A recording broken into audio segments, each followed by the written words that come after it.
بہت دور کسی سرسبز وادی میں ایک عجیب و غریب سلطنت تھی، جہاں کا ایک انوکھا دستور تھا۔ ہر سال ایک نیا بادشاہ چنا جاتا تھا۔ بادشاہ کو پورے ایک سال کے لیے مکمل اختیار حاصل ہوتا، لیکن جو ہی سال ختم ہوتا اسے تخت چھوڑ کر جنگل کے اس ویران جزیرے پر بھیج دیا جاتا جہاں کوئی زندہ نہ رہ سکتا تھا۔ یہ روایت صدیوں سے چلتی آ رہی تھی اور ہر بادشاہ کے دل میں یہی خوف رہتا تھا کہ سال کے آخر میں اس کا انجام کیا ہوگا۔ کچھ بادشاہ اپنی عیاشیوں میں گم رہتے اور جب وقت آتا تو افسوس کرتے ہوئے جزیرے پر بھیج دیے جاتے۔ کچھ نے بھاگنے کی کوشش کی مگر پکڑے گئے اور سزا بھگتی۔ ایک دن ایک عقل مند اور نیک دل نوجوان کا انتخاب بادشاہ کے طور پر ہوا۔ سب حیران تھے کہ وہ اس خوفناک تقدیر کے باوجود کیسے اتنا خوش نظر آ رہا تھا۔ اس نے تخت سنبھالتے ہی سلطنت میں بہتری کے اقدامات شروع کر دیے۔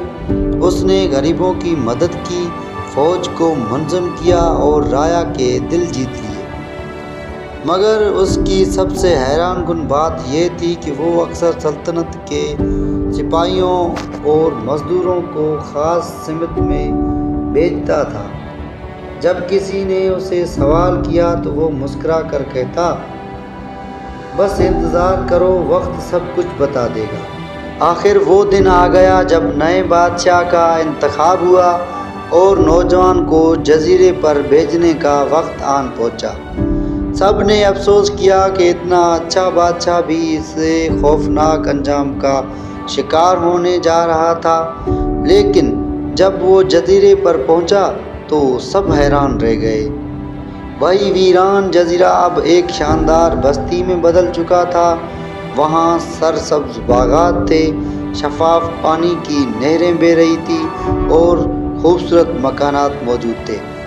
اصل میں بادشاہ نے پورا سال اس جزیرے کو آباد کرنے میں لگا دیا تھا تاکہ جب اس کا وقت آئے تو سب وہ ویرانی کے جائے ایک نئی زندگی شروع کر سکے۔ یہ دیکھ کر سلطنت کے عقل مند لوگ جمع ہوئے اور فیصلہ کیا گیا کہ آئندہ سے کوئی بادشاہ معزول نہیں ہوگا، بلکہ وہ اپنی حکمت اور دور اندیشی سے خود اپنی قسمت بنائے گا۔